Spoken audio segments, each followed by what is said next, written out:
Fresh housing data for the month of August drops this week. Tomorrow, the Commerce Department going to release new home sales, and it's expected to show a seasonally adjusted annualized rate of 650,000 units for a 0.3% month-over-month drop.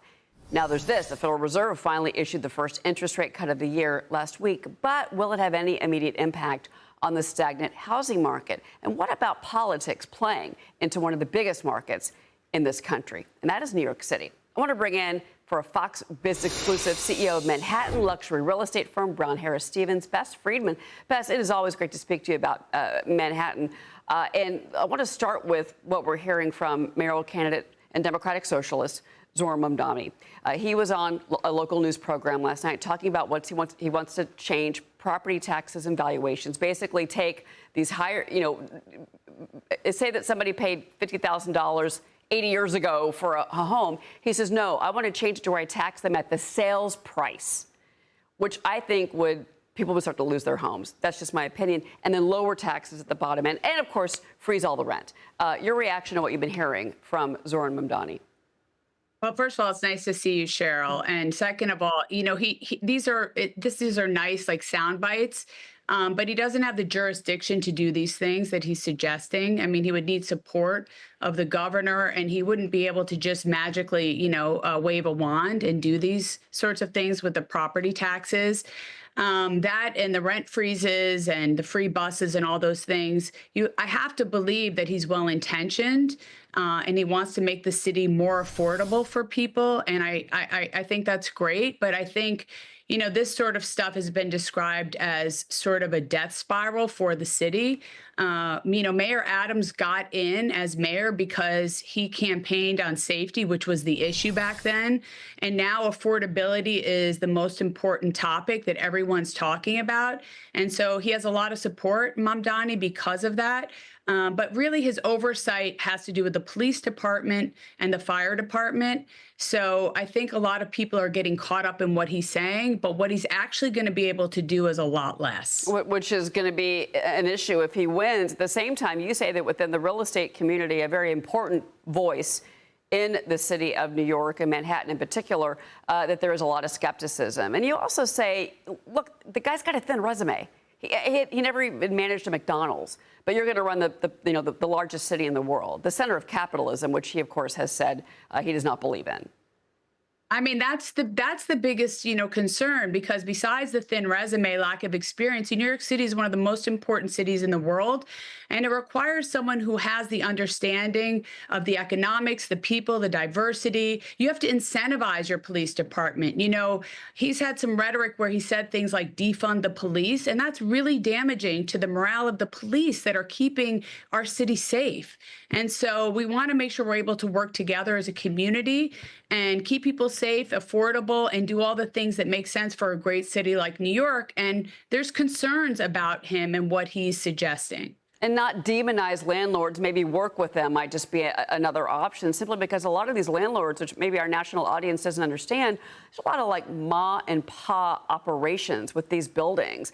And they're going to continue to get crushed by property taxes and insurance rates, but they're not going to be able to raise the rent on their tenants for 4 years. So it's a bit of a mess. Let's get to that. And how are they going to do and they won't do repairs. I mean, you want people to live in good environments, and so they have to pay bills too. So that's a very good point. Yeah, no, it's a very unfortunate and frightening, I have to say, as a resident of this city. Let's talk about the national story. The housing market is just so stagnant right now. We just can't seem to catch a break and get any movement on either side. It seems that some buyers, they're still getting hit with those higher rates, even though they're down a little bit, above 6%.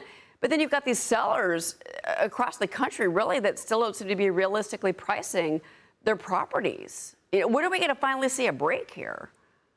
I mean, look, sellers they're in this lock-in mindset. They don't want to sell their homes because they've locked in such a lower rate.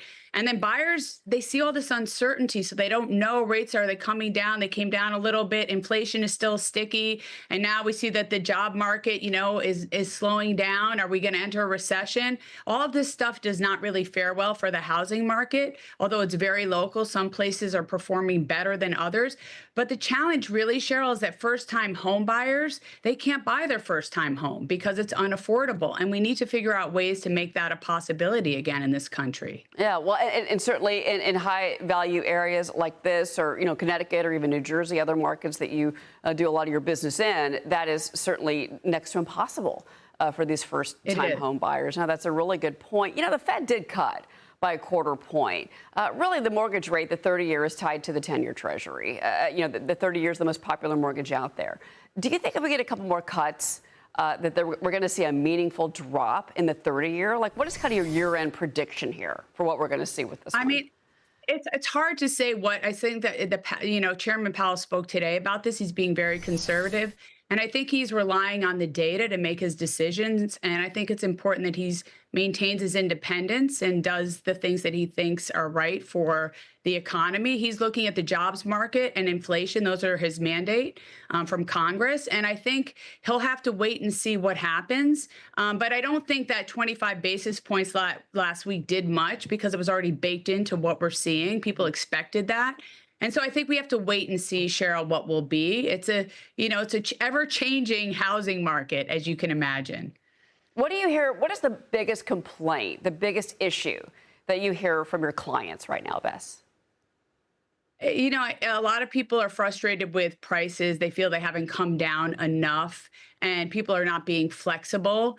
And so, therefore, there's sort of, like you said, which was a spot on, there's just been this standstill where the buyers and sellers are sort of separated and they're not coming to the middle. When you have an intersection of supply and demand, the market operates well. And I think that's really been the challenge. I think we're not getting a meeting of the minds or as much as we'd like. And now we're seeing a lot of these big corporations that are buying up single family homes and using them as rentals. That doesn't help anybody trying to rent either right now. Good for investors, but not so great for us if you're trying to rent a home. Bess Freedman, it's always a pleasure to speak with you. Thank you so much for being here. Thank you, Cheryl. You well. Thanks, Cheryl. You as well.